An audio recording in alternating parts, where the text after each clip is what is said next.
आज हम पढ़ेंगे electric traction chapter. Electric traction का पहला टॉपिक है concept of electric drive. Electric drive क्या होता है कि इलेक्ट्रिक ड्राइव मशीन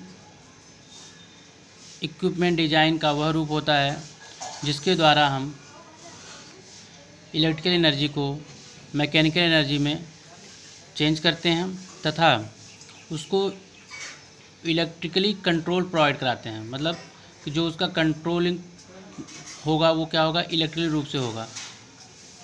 जो प्रोसेस का कंट्रोलिंग होगा वो क्या होगा, इलेक्ट्रिकल रूप होगा। एंड द सिस्टम, और वह सिस्टम जो कि मोशन कंट्रोल के लिए अप्लाई किया जाए, और वह सिस्टम किसके लिए अप्लाई किया जाए, गति कंट्रोल को भी अप्लाई किया जाए।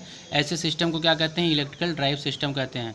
अर्थात विद्युत कर्षण मशीन इक्विपमेंट का वह रूप होता है जो इलेक्ट्रिकल एनर्जी को यांत्रिक ऊर्जा में चेंज करता है तथा उसे इलेक्ट्रिकल कंट्रोल प्रोवाइड करता है। और यह सिस्टम मोशन गति के लिए भी, यह सिस्टम गति कंट्रोल के लिए भी इस्तेमाल होता है। तो उसे हम क्या कहते हैं, विद्युत कर्षण कहते हैं, इलेक्ट्रिकल ड्राइव सिस्टम कहते हैं, उसे इलेक्ट्रिकल ड्राइव कहते हैं। ठीक है। अब इसका ब्लॉक डायग्राम है कि इलेक्ट्रिकल ड्राइव सिस्टम का ब्लॉक डायग्राम कैसे वह वर्क करता है। तो पहला क्या है, इसमें सोर्स है, फिर दूसरा क्या है, पावर मॉड्यूलेटर है, ठीक है, मोटर है, लोड है, सेंसिंग यूनिट है, कंट्रोल यूनिट है एंड इनपुट कमांड है। ठीक है। अब हम देखेंगे विद्युत कर्षण के अवयव। तो पहला क्या है, सोर्सेस है, स्रोत हैं, मोटर ड्राइव है, पावर मॉड्यूलेटर है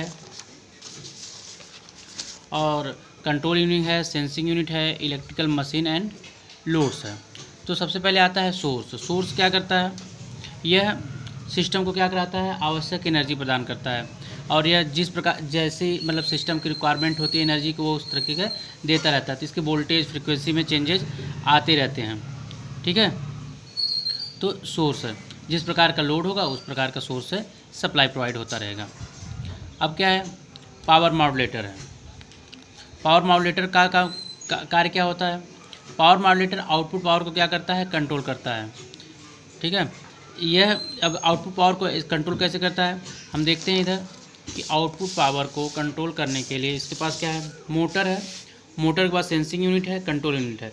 तो मोटर जो है टार्क स्पीड के जो कैरेक्टरिस्टिक देता है उसके आधार पे क्या करता है, सेंसिंग यूनिट सेंस करता है गति कंट्रोल को, गति कंट्रोल के हिसाब से देखता है कि लोड से कितना टार्क स्पीड है, टार्क स्पीड का आधार पे देखता है कि उसको पावर कितनी चाहिए।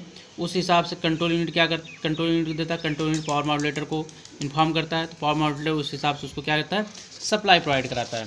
तो क्या करता है, टार्क से संबंधित आंकड़े सेंसिंग यूनिट के द्वारा भेजता है, तो वह उसे क्या करता है, कंट्रोल करता है। और यह मोटर की ज़रूरत के हिसाब से क्या करता है, एनर्जी प्रोवाइड कराता है। अब देखिए पावर मॉड्यूलेटर कैसे कार्य करता है, उसके प्रकार क्या होते हैं। तो पावर मॉड्यूलेटर क्या होता है, कंट्रोल रेक्टिफायर होता है, मतलब AC टू DC कन्वर्ट करता है। ठीक है। अगर हमें DC ज़रूरत है तो हम सोर्स AC से उससे क्या करेंगे, पावर मॉड्यूलेटर लगा के DC में कंट्रोल कर लेंगे। तो इस हिसाब से हमें सेंसिंग यूनिट बता देता है कि उससे मोटर को क्या रिक्वायरमेंट है। इन्वर्टर, पावर मॉड्यूलेटर में क्या आता है, इन्वर्टर भी आता है, DC को AC कन्वर्ट कर देता है। DC चॉपर होता है जो DC को DC में कन्वर्ट कर देता है। साइक्लो कन्वर्टर होता है, फ्रीक्वेंसी कन्वर्जन के लिए होता है कि जिस हिसाब से फ्रीक्वेंसी मोटर लगा होगा उस सब सेंसिंग यूनिट उसको क्या करेगा, कंट्रोल देगा, तो उस हिसाब से क्या करेगा, फ्रीक्वेंसी प्रोवाइड कराएगा। अब बात आती है कंट्रोल यूनिट की। कंट्रोल यूनिट क्या करता है, पावर मॉड्यूलेटर तथा मोटर को सिग्नल के द्वारा कंट्रोल करता है, उसे ज़रूरी कमांड देता रहता है। अब सेंसिंग यूनिट लोड पर जिस भी टाइप के बदलाव होते रहते हैं वह उसी को सेंस करता है, उसी के अनुसार क्या करता है, उसे कंट्रोल यूनिट को सिग्नल देता है। फिर कंट्रोल यूनिट क्या करता है, पावर मॉड्यूलेटर को कमांड देता है। इस प्रकार से प्रक्रिया चलती रहती है। अब सेंसिंग यूनिट कितने प्रकार की होती है, स्पीड सेंसिंग होती है, टार्क सेंसिंग होती है, पोजीशन सेंसिंग होती है, करंट सेंसिंग होती है, वोल्टेज सेंसिंग होती है, टेम्परेचर सेंसिंग होती है। तो लोड पे होने वाले इतने टाइप के बदलाव को, इस प्रकार के बदलाव को क्या करता है, सेंसिंग यूनिट सेंस करता है और कंट्रोल यूनिट के द्वारा क्या करता है, पावर मॉड्यूलेटर को कमांड देता रहता है। तो अब हम फिर से आते हैं ब्लॉक डायग्राम पे अपने। ये हमारा जैसे ब्लॉक डायग्राम है, तो ये इनपुट कमांड है, इनपुट उसको मिलता रहता है इनपुट कमांड से। ठीक है। अब यहाँ सोर्स है, पावर मॉड्यूलेटर अब हम कहेंगे सोर्स से सप्लाई मिलती है पावर मोटर को मोटर के रिक्वायरमेंट के हिसाब से क्या करता है, उसको एसी से डीसी, अगर जिस प्रकार का मोटर है तो उस हिसाब से वो चेंज करता है। तो क्योंकि कई प्रकार के पावर मोटर होते हैं, जैसा हम देख चुके हैं, AC to DC, DC to AC, DC to DC, frequency variation, जिस प्रकार का मोटर होगा उस हिसाब से वो जरूरत है। और लोड पर होने वाले हर बदलाव को क्या करता है, सेंसिंग यूनिट सेंस करता है, जिस प्रकार से होता है वो क्या करता है, कंट्रोल यूनिट को देता है। तो उससे पावर मोटर कंट्रोल यूनिट जिस प्रकार जरूरत होती है इनपुट से कमांड लेता है, ठीक है, इनपुट कमांड मिलता रहता है और उससे क्या करता है, पावर मोटर को देता रहता है। इस प्रकार ये प्रक्रिया पूरी चलती रहती है। तो ये इंपॉर्टेंट ब्लॉक डायग्राम है, इसलिए इसको क्या करेंगे, हम इसको पढ़ लेंगे। ये इलेक्ट्रिक ट्रैक्शन का बहुत ही मोस्ट इंपॉर्टेंट है, ठीक है, कि what is the electric traction या electric drive system, please explain with block diagram, ठीक है। तो ये हमारा हो जाएगा इतना। तो अगले नेक्स्ट वीडियो हम बताएंगे कि इलेक्ट्रिक ड्राइव के प्रकार कितने होते हैं, ठीक है। ये थोड़ा सा है, हल्का सा हम रिव्यू कर देते हैं।